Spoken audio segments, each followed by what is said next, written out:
Então é isso, queridos. Abram suas Bíblias na carta de Paulo aos Coríntios, no capítulo 4.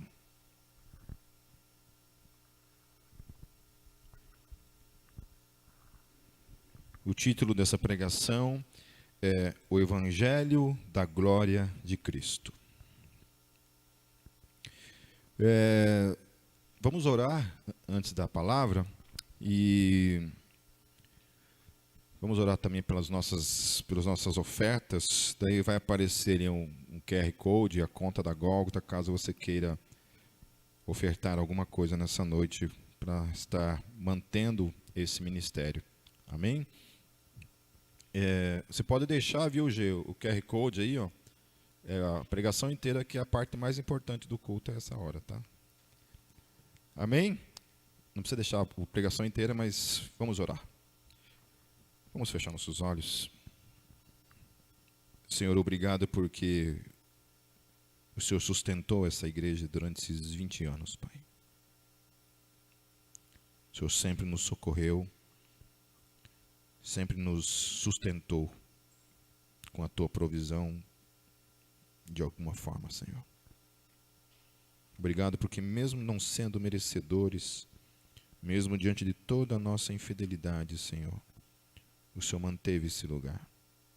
E obrigado por todos aqueles, Senhor Jesus, que se mantiveram fiéis desde o início, Senhor, mantendo esse lugar, sustentando esse lugar. Para aqueles que ainda não entenderam isso, Senhor, que têm tido dificuldades, Senhor, em cooperar de alguma forma, Pai, para o sustento dessa igreja.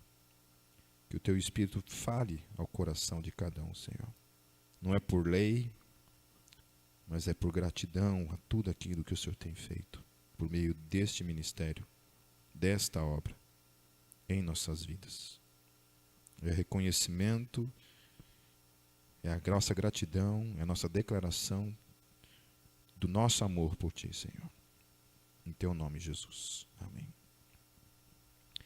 Amém? Então estamos tratando a carta de Paulo, a segunda carta de Paulo aos Coríntios.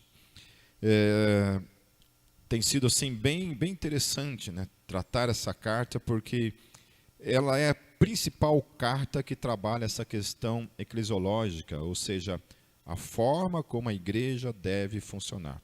Então, Paulo abordou aspectos que dizia respeito àquele contexto histórico, né, questão de cultura, algumas, e alguns princípios que são absolutos, que não importa aonde a igreja esteja implantada, lá ela deve atuar. Até esqueci de chamar o Kenny aqui na frente, você não me lembrou, Kenny. Quer vir aqui e falar um pouquinho? Você lembrou disso? Então vem aqui. O Kenny vai falar um pouco sobre a experiência dele, da Mica e da Manuzinha, lá no meio do mato. Fala pouco, hein, cara, que não é... Eu sei que você gosta de falar. Mas... Eu gosto de conversar mais com o Pipe mesmo, a sós, assim. Bom, gente, na verdade, o Pipe tinha comentado para contar um pouco da nossa experiência. A gente esteve numa aldeia lá na região da Amazônia e foi uma experiência muito interessante, assim. Primeiro que a nossa concepção do que a gente ocidentalizado assim tem, né, a visão que você tem do indígena, a visão que você tem do indígena para com o evangelho, ou como o indígena se move para, né, em direção ao evangelho, como que funciona a mobilização indígena pro evangelho, para as igrejas e tudo mais, né? Então, assim, o Brasil conta com uma grande porção ainda de povos não alcançados, principalmente na região amazônica, povos isolados, né? Só no passado houveram 5 aparições. Pode tirar a máscara? Nossa, negócio ruim. Só no passado houveram 5 aparições de povos isolados, povos não alcançados na região da Amazônia. E a gente teve uma experiência, assim, lógico, não foi nesse nível, né? A gente foi para uma aldeia já bem aculturada ou ocidentalizada, né? E foi uma experiência muito legal. Nós, assim, principalmente para a gente que está voltando às atividades como igreja, assim, foi interessante ver como eles funcionam como igreja, né? Nós viajamos cerca de umas 5, 6 horas de barco, aqueles barcos bem rápidos, para chegar na aldeia. E de lá, então, mais 1 hora, 1 hora e meia de caminhada para chegar então na aldeia mesmo, da beira do rio até a aldeia ainda dava stand de caminhada assim. E nessa aldeia não havia nenhum cristão assim, haviam alguns conhecedores da palavra de Deus, alguns que já andaram aí se encantando, mas assim não estavam vivendo a vida cristã, não estavam realmente seguindo o evangelho, né? E a igreja mais próxima dali é 3 horas de caminhada dali. Então, assim, tem uma igreja em outra aldeia, a 3 horas de caminhada dali, uma igreja já estruturada, funcionando. E quem pastoreia a igreja é um indígena da própria tribo.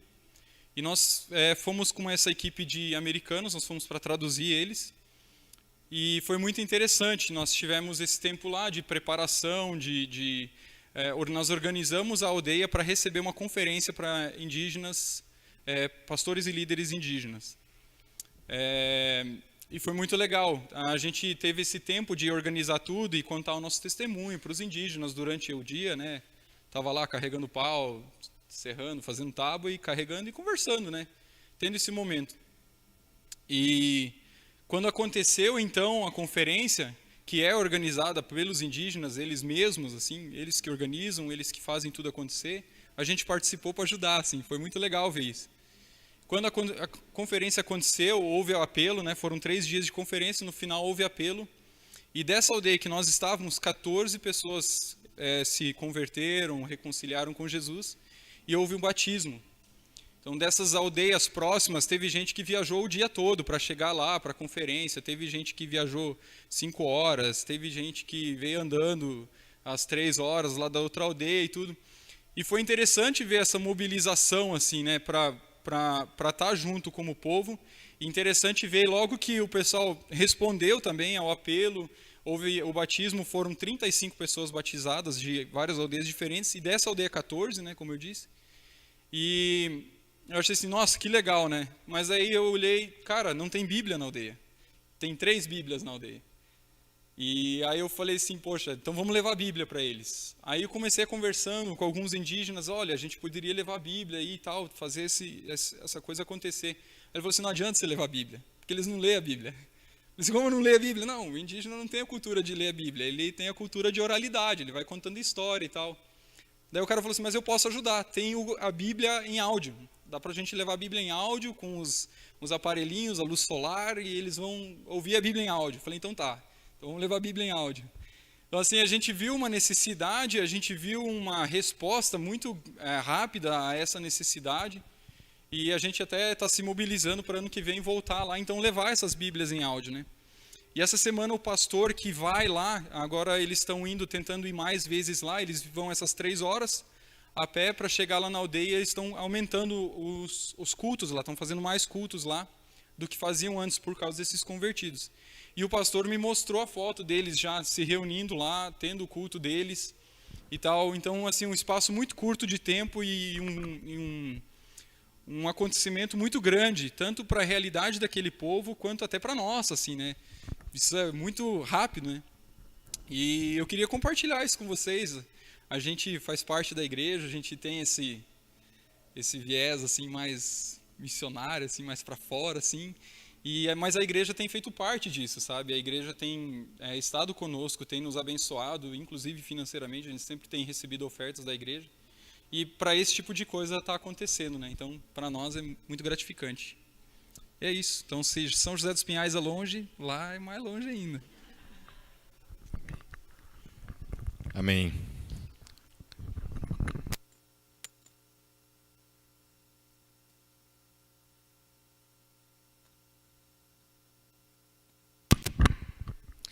Amém.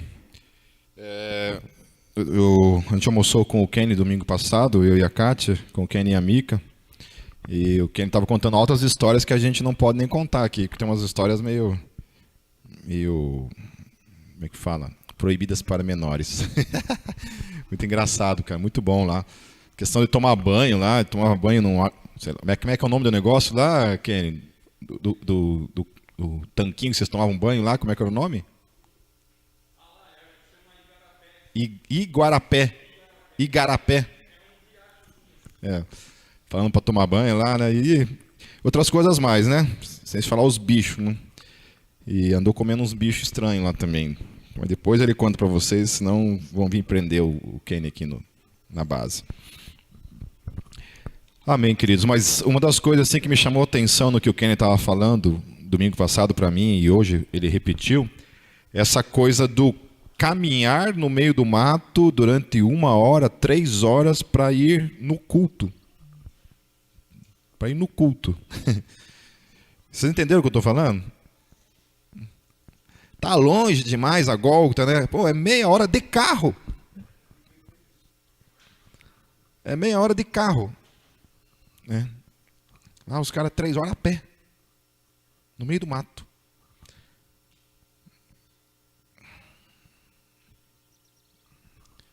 Aí, Deus desça fogo sobre cada um aí.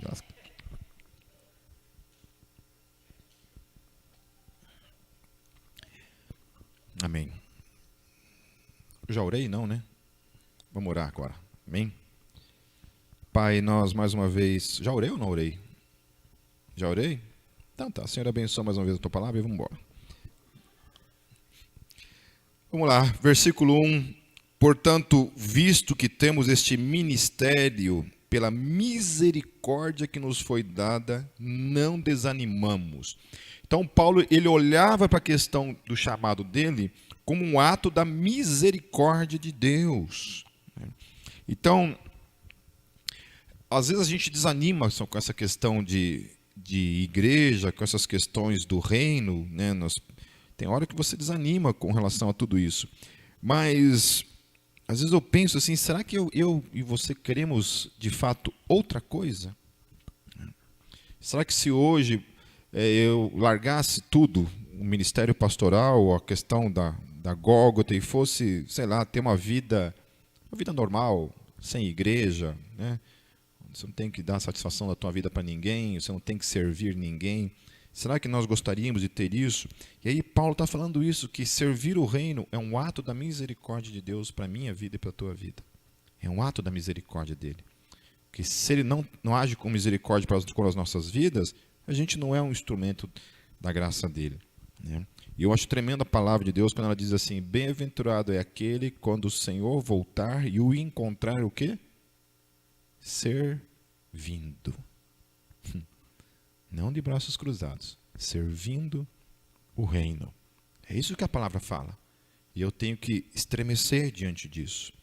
No versículo 2, antes renunciamos aos procedimentos secretos e vergonhosos, não usamos de engano, nem torcemos a palavra de Deus. Pelo contrário, mediante a clara exposição da verdade, recomendamo-nos a consciência de todos diante de Deus.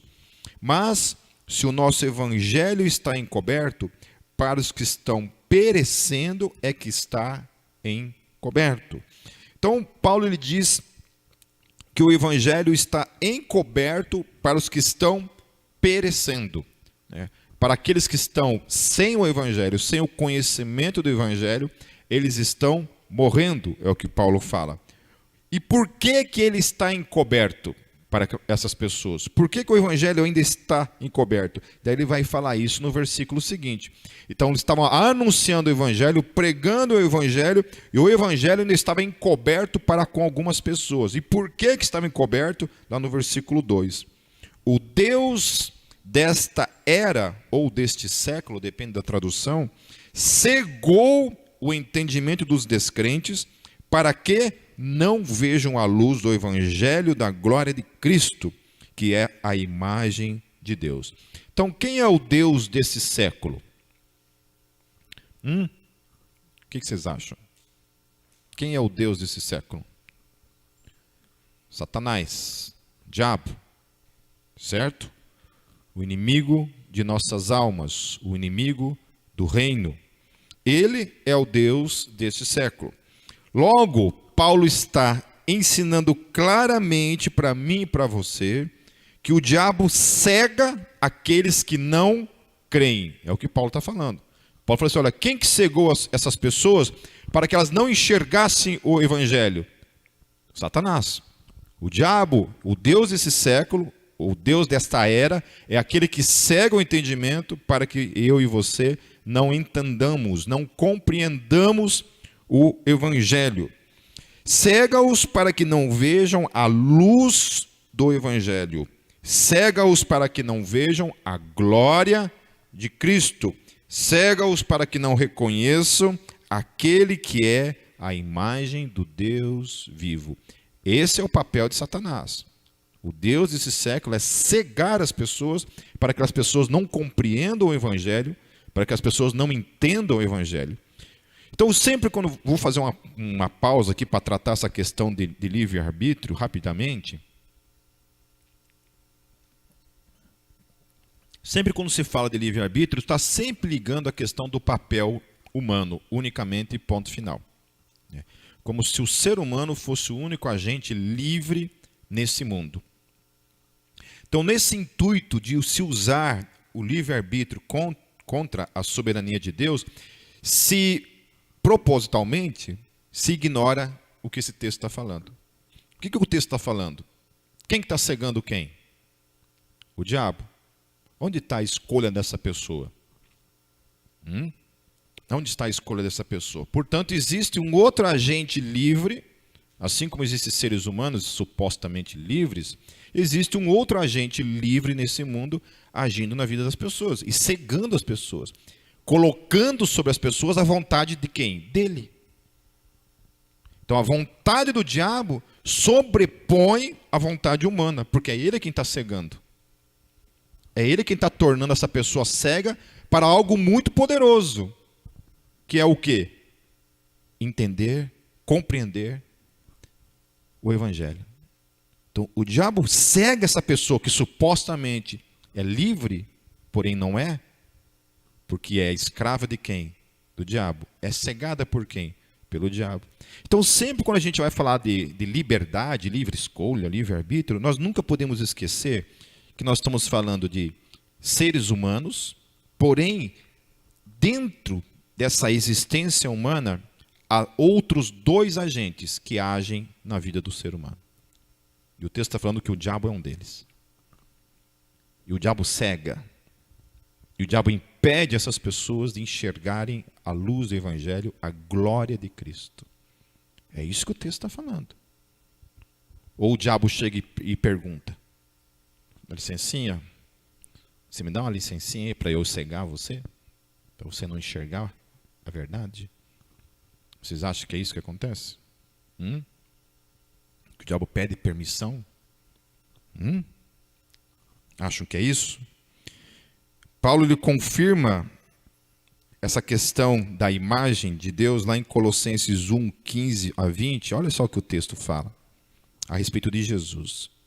Ele é a imagem do Deus invisível, o primogênito de toda a criação, pois nele foram criadas todas as coisas nos céus e na terra, as visíveis e as invisíveis, sejam tronos ou soberanias, poderes ou autoridades, todas as coisas foram criadas por ele e para ele. Ele é antes de todas as coisas e nele tudo subsiste. Ele é a cabeça do corpo, que é a igreja, que é a assembleia. É o princípio e o primogênito dentre os mortos, para quem tudo tenha a supremacia. Pois foi do agrado de Deus que nele habitasse toda a plenitude e por meio dele reconciliasse consigo todas as coisas, tanto as que estão na terra quanto as que estão no céu, estabelecendo a paz pelo seu sangue derramado na cruz. Ele é tudo isso. Paulo está falando que ele é o Criador, que ele é a imagem do Deus invisível, porque nunca ninguém viu Deus. Como eu sempre tenho falado, nós somos parte da única religião cujo Deus pode ser verificado historicamente. Nenhum outro Deus na história pode ser verificado historicamente. Zeus, Thor só em gibi e nos filmes da Marvel.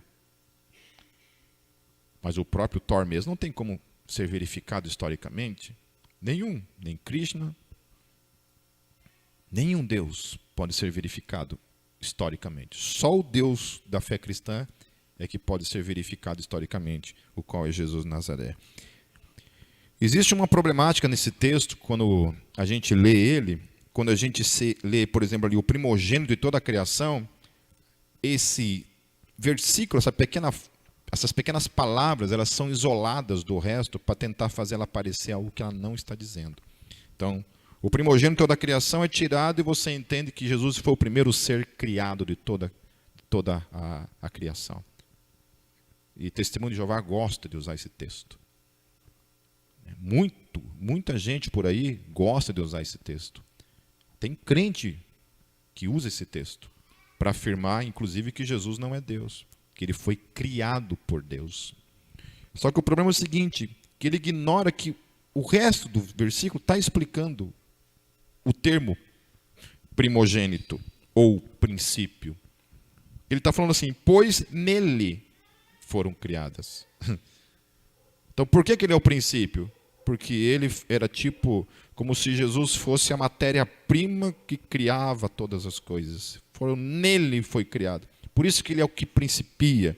Aí do grego a palavra arché, que é o princípio criador.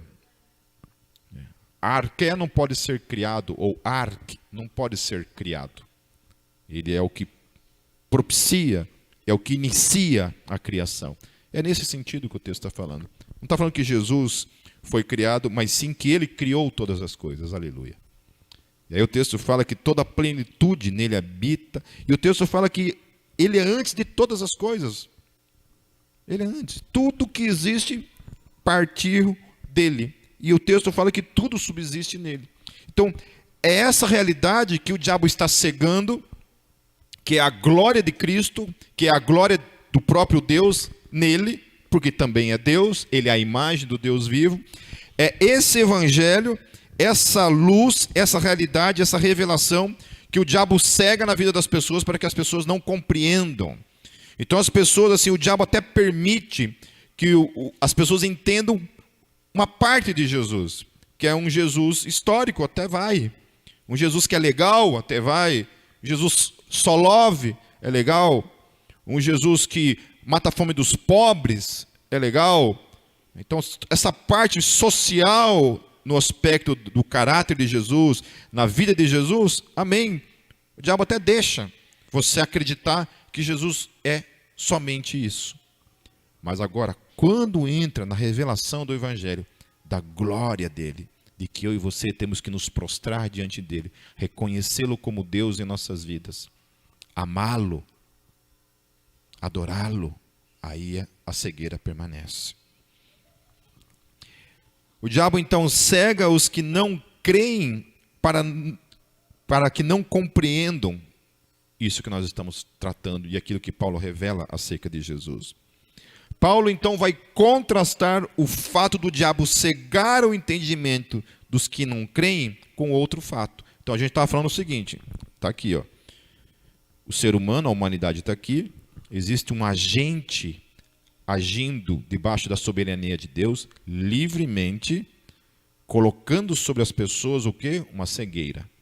Entenderam essa parte? Amém?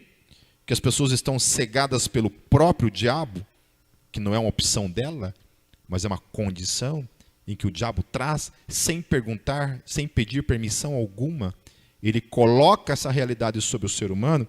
E olha o que Paulo vai falar no versículo seguinte. Pois não nos pregamos a nós mesmos, mas a Jesus Cristo, Senhor, e a nós como escravos de vocês por amor de Jesus. Então logo eles estavam pregando Cristo, mas o diabo cegava alguns para não entenderem o Evangelho. Mas agora leia no versículo 6 o que é que acontece. Dentro dessa exemplificação que eu estou dando aqui.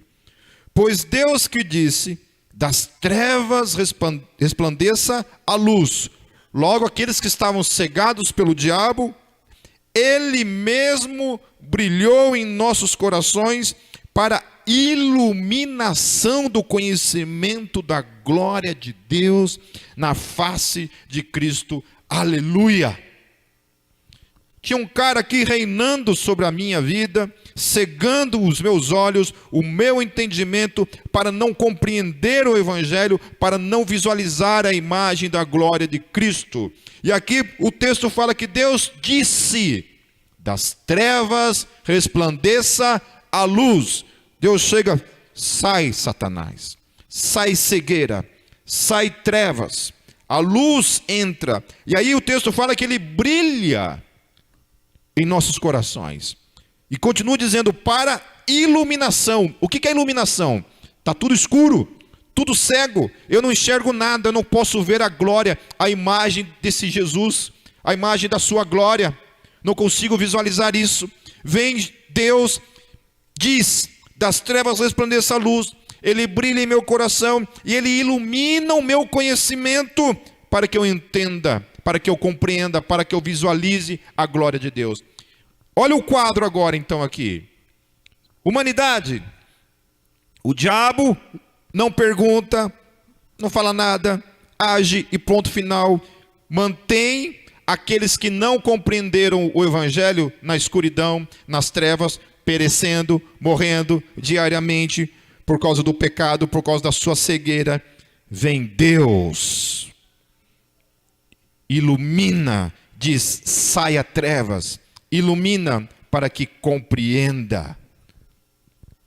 Vocês conseguem entender que aqui existem 3 agentes? Seres humanos cegados pelo diabo, e que Deus precisa intervir, porque se Deus não intervir, o que acontece? Permanece como está. Permanece. Se Deus não vem, não faz assim, ó. Fiat Lux. Fiat, de luz, ilumina, compreenda, entenda. O conhecimento é revelado, recebe iluminação. Entendi, compreendi. Se ele não intervir, a gente permanece aqui. Com que escolha? Com que escolha? Alguns falam que o ser humano não nasce no pecado, que o ser humano tem a escolha, ele só se torna pecador a partir do momento em que ele peca. Será? É isso que Paulo está falando? Que o diabo cegou apenas alguns? Todos estão separados da glória de Deus. Se Deus não intervir, nada acontece. Então, aleluia, porque nem eu e nem você permanecemos cegados pelo diabo, e hoje nós cremos, aleluia. Se você crê, é porque você recebeu essa graça de compreender. Porque enquanto você crê, existe milhões de pessoas no mundo que permanecem na condição de cegos ou de cegados pelo próprio diabo.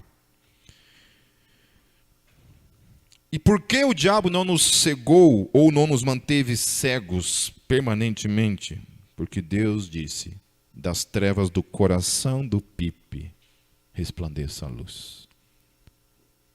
Das trevas do coração da Suzana resplandeça a luz. Das trevas do coração do Lucas resplandeça a luz. Das trevas resplandeça a luz. Paulo está dizendo que foi ele quem disse e foi ele quem fez resplandecer a luz em nossos corações, aleluia. Foi ele quem iluminou o nosso conhecimento. Foi ele que nos capacitou para conhecer a glória de Deus na face daquele que é a sua imagem, Cristo Jesus. Aleluia. Aleluia. Isso é tremendo. Nós percebemos que nós fazemos parte de algo único, de uma minoria dentro de uma humanidade que está perecendo, morrendo, cego pelo diabo. Quando eu penso a respeito disso, eu fico pensando que quando Jesus fala a questão do caminho estreito, da porta estreita, né? Nós imaginamos um mundo, a gente fica muitas vezes assim, Eu mesmo já muitas vezes utilizei esse argumento, que é esse argumento de o cristianismo é a maior religião do mundo, né? A igreja evangélica no Brasil já era 50% da população, isso e aquilo, né? Mas é interessante porque isso daí pode ser uma coisa enganosa para mim e para você, nos basearmos disso para tentarmos afirmar que a fé cristã é verdadeira. Por que eu digo isso? Porque Jesus disse o contrário. Ele falou assim, que o caminho é estreito, e a porta é estreita. E ele falou o que em seguida? Alguém lembra desse versículo? E são muitos. São muitos? Não. Ele fala o quê? E são poucos os que o encontram. Poucos é quanto? É muitos. Né? Se bem que hoje em dia estão mudando tanto as palavras, que a gente já nem sabe mais o que significa as coisas, né? Daqui a pouquinho eu falo, acho que pouco é um pouco discriminatória essa palavra. Poucos não pode, ela tem que ser mais inclusiva. Então, poucos tem que significar todos, né? E todos não pode, tem que significar poucos. Então, está mudando tudo. Eu já nem sei o que falar mais hoje em dia, quando eu vou postar alguma coisa na internet. Até bom dia não significa mais bom dia. Bom dia pode significar diversas coisas, depende do miserável que está lendo aquilo ali. Mas ele fala assim, mas temos esse tesouro em vasos de barro, para mostrar que este poder que a tudo excede, provém de Deus e não de nós. Aleluia! Não vem de mim, não vem de você. Esse poder de transformar, de enxergar alguma coisa, de ver a glória de Deus, não vem de mim. É do poder de quem? De Deus. Ele diz, haja luz. De onde vem esse poder? Dele. Ele quem manifesta o seu poder para que eu enxergue a luz e caminhe na direção dela e compreenda ela. Então olhem só, o poder de perceber tudo isso, de entender tudo isso, não vem de nós, mas vem dele. Aleluia. Então, e este é o poder que a tudo excede. Então não tem conversa de o Espírito Santo pedir permissão. O Espírito Santo é um cavaleiro. Cavaleiro, caramba, ele chega e... Você acha que o Espírito Santo chega realmente, perguntou para você, deixa eu iluminar o teu entendimento? Para você entender, ele precisa te iluminar, senão você não entende. Vocês entenderam isso?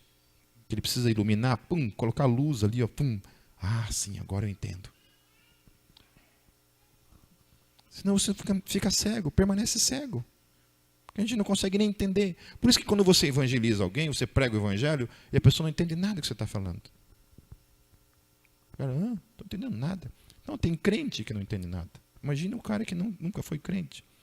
Aí de repente, cara, algo sobrenatural que você não consegue nem compreender ao certo, acontece, tua mente se abre, assim, O Caio Fábio mesmo, ele conta um testemunho dele, que eu acho bem interessante, né? Ele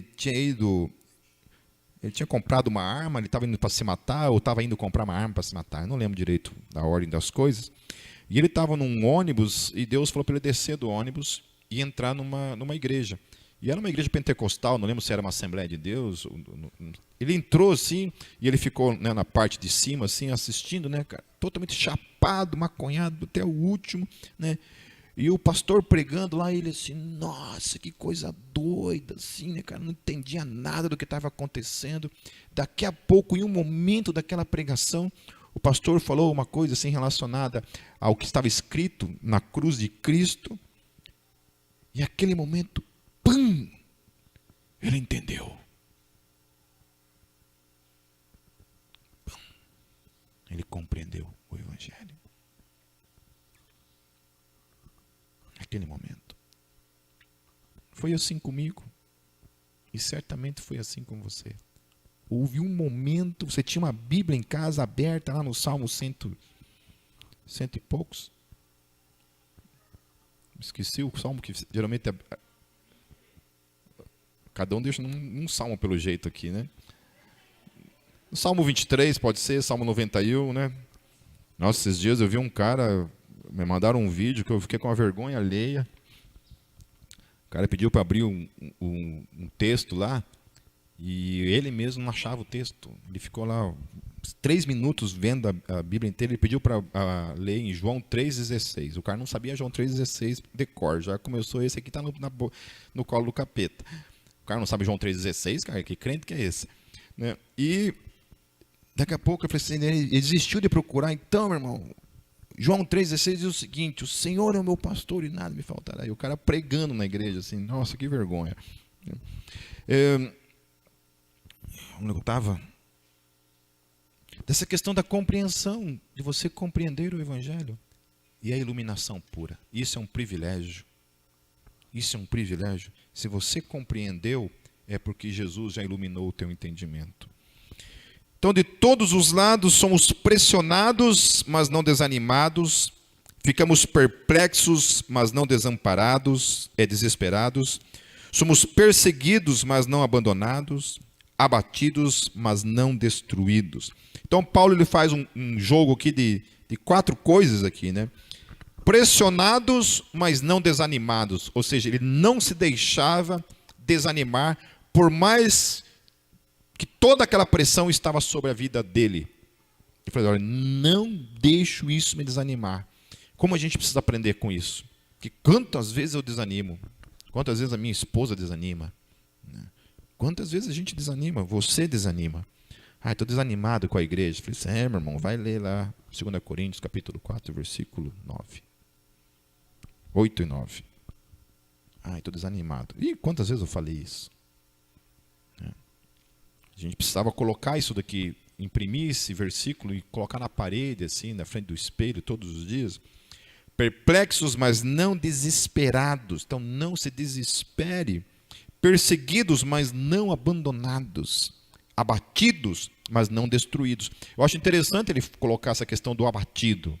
Então, não significa que você tenha fé, que você é um servo que está servindo o reino de Deus, que você não está desesperado, porque você não está desanimado, que você não está abandonado, mas você pode estar abatido de tanto apanhar. Abatido. De tanto apanhar na vida, apanhar no ministério, apanhar na igreja, nas relações, no casamento, qualquer coisa que seja, você pode estar abatido, mas você não está destruído. Paulo, então, sugere com isso que, sim, eu e você podemos ficar abatidos. Nossa, o cara está abatido.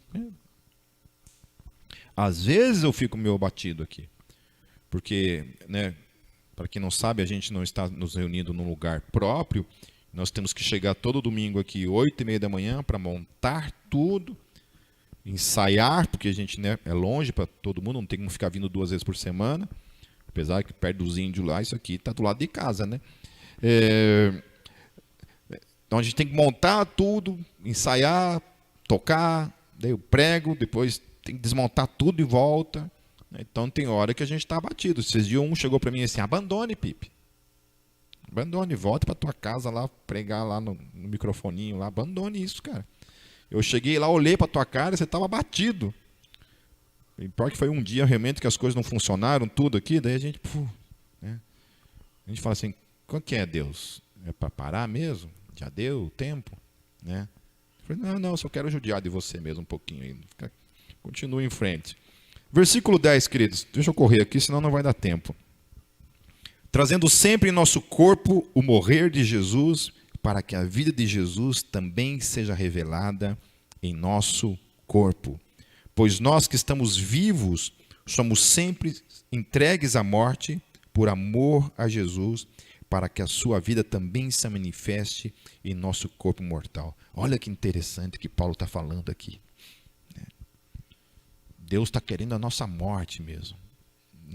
Ele não quer a nossa vida, Ele quer a nossa morte. Quer que a gente morra mesmo por Ele. Ou seja, evangelho não é fácil, vida cristã não é fácil, ministério não é fácil. Paulo está falando de uma perspectiva em que a igreja estava sendo perseguida, ele estava sendo perseguido. De modo que em nós atua a morte, mas em vocês a vida. Está escrito, cri, por isso falei. Com esse mesmo espírito de fé, nós também cremos e por isso falamos. Porque sabemos que aquele que ressuscitou o Senhor Jesus dentre os mortos, também nos ressuscitará com Jesus e nos apresentará com vocês. Então, por isso que eles suportavam tudo. Amém? Eles tinham algo como alvo. Eles tinham algo que fundamentava a fé deles. Eles não suportavam por suportar. Eles suportavam porque havia um alvo. Havia uma razão para eles suportarem. Talvez a razão, meus queridos, pela qual nós não suportamos, nós temos uma igreja que não suporta, pessoas que não suportam mais, a razão talvez essa razão esteja ligada ao fato de que deixamos de olhar para o céu. Deixamos de olhar para a ressurreição. E estamos com nossos olhos fixos nesse mundo. Com os nossos pés muito bem fundamentados nesse mundo. E por estar fundamentado nesse mundo, a gente não suporta passar por dificuldades. A gente não suporta ser abatido, ser perseguido, ser pressionado. Porque a gente entende, de alguma forma, que a gente está vivendo o céu aqui na terra. Apesar de que a Bíblia o tempo todo está falando de morte, de morrer, de suportar, de aflições. Tereis aflições, o Senhor Jesus falou. Se ele falou tereis aflições, logo nós teremos aflições. Quisera eu que ele não tivesse profetizado isso sobre mim e sobre você. Então não adianta você tomar posse ou não, isso vai vir, acabou. Não, Senhor, essa parte do evangelho não me interessa. Lasque-se. Vai passar e acabou. E tem que suportar. Amém? Então, é por olhar para a ressurreição, e ele está colocando, olha o contexto que ele está dizendo. Porque sabemos que Jesus ressuscitou. Nós também vamos ressuscitar juntamente com ele. Então essa era a esperança. Por isso que eles suportavam tudo que eles suportavam. Tudo isso é para o bem de vocês. Aleluia. Olha que miserável que Paulo é. Ele está falando que tudo que a gente está passando é para o nosso bem. Não é isso que o texto fala? Tudo coopera para o bem daqueles que amam a Deus. Tudo coopera. Tudo coopera. Tudo isso é para o bem de vocês, para que a graça que está alcançando um número cada vez maior de pessoas, faça que transbordem as ações de graças para a glória de Deus. Então, quem que está alcançando é a graça. Quem está alcançando as pessoas? A graça. É a graça. Não tem nada a ver com mérito humano, com esforço humano. É a graça que está sendo estendida e ela está alcançando cada vez mais pessoas. Então, é a graça, não é a lei. Não é o comportamento, não é o que faz ou deixa de fazer. Essa velha aliança havia passado, agora era a graça que estava sendo estendida e alcançando. A lei não alcançava ninguém no aspecto salvífico. Do contrário, condenava, como a gente viu na pregação passada ou retrasada. Por isso não desanimamos, embora exteriormente estejamos a desgastar-nos. Aleluia! Interiormente estamos sendo renovados dia após dia. E olha que interessante isso, querido. Repita comigo isso daqui. Por isso não desanimamos. Embora exteriormente estejamos a desgastar-nos, interiormente estamos sendo renovados dia após dia. E aí a grande pergunta para mim e para você, e eu acho que é um momento que a gente tem que parar e refletir realmente, meus queridos. Eu, quando preparava isso daqui, falei, caramba, eu perguntei isso para mim mesmo. Você sente que a sua vida tem sido renovada diariamente em detrimento a todo o mal que você vivencia? Ou não? Nós podemos falar as palavras de Paulo? Olha, apesar de tudo que a vida tem me causado, dentro e fora da igreja, na minha vida diária, ou na minha vida, no meu caminhar com Deus, interiormente, é isso que está acontecendo comigo. Eu estou sendo renovado dia após dia. Eu sinto esse renovo acontecendo na minha vida.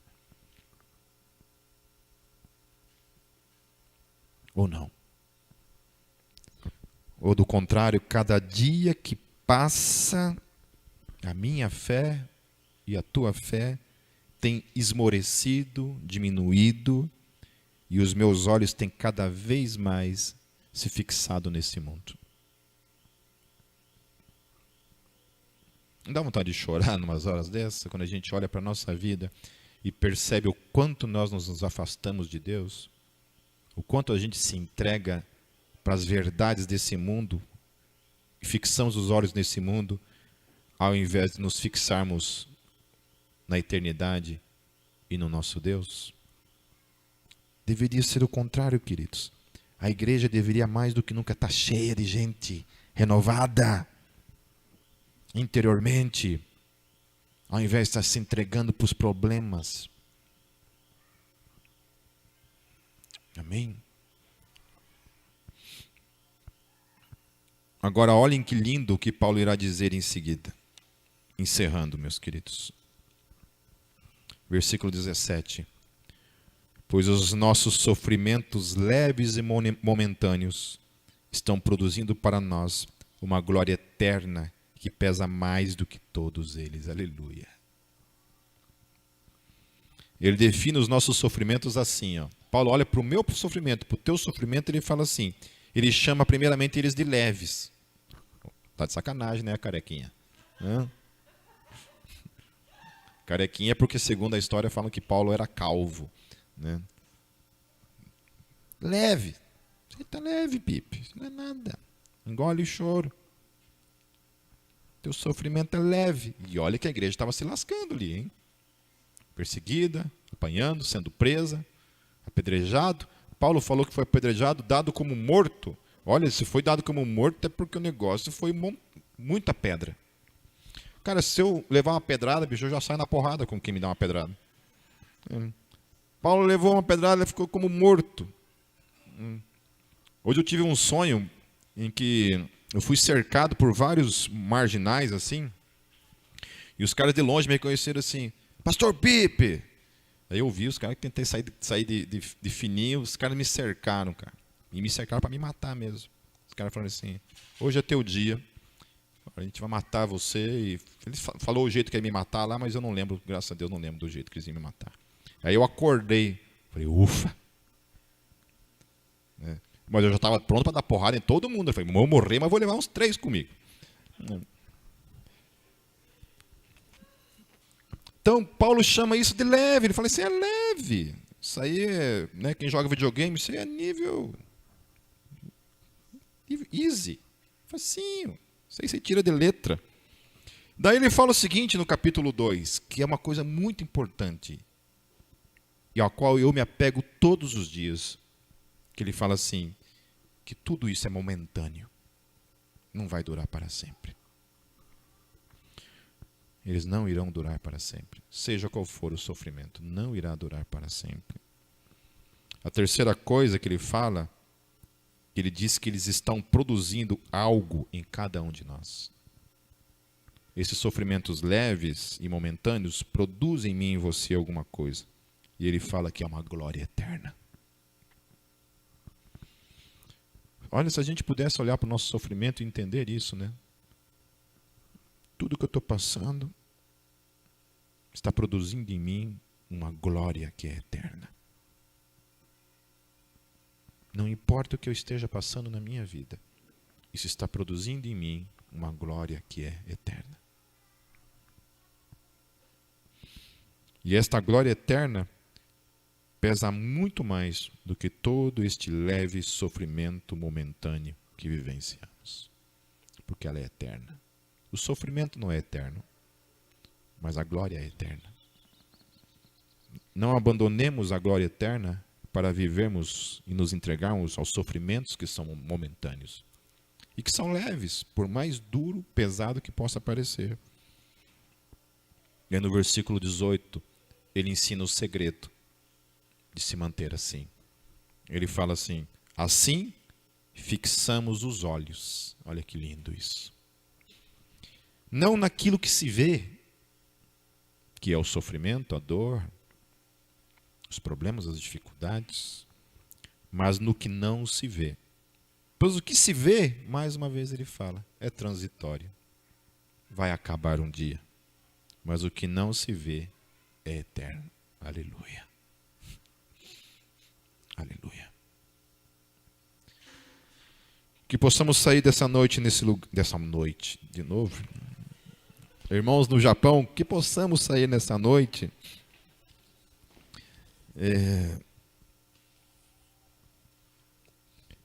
com os nossos olhos fixos nessa glória que é eterna. E possamos buscar em Deus, meus queridos, a realidade dessa renovação interior dia após dia. Dia após dia. Que a gente não fica estacionado, estancado, ou recuando, do contrário. Que cada dia, na minha e na tua vida, há uma realidade interior, tem que acontecer um renovo todos os dias. Talvez o que precisemos para essa realidade ser verdadeira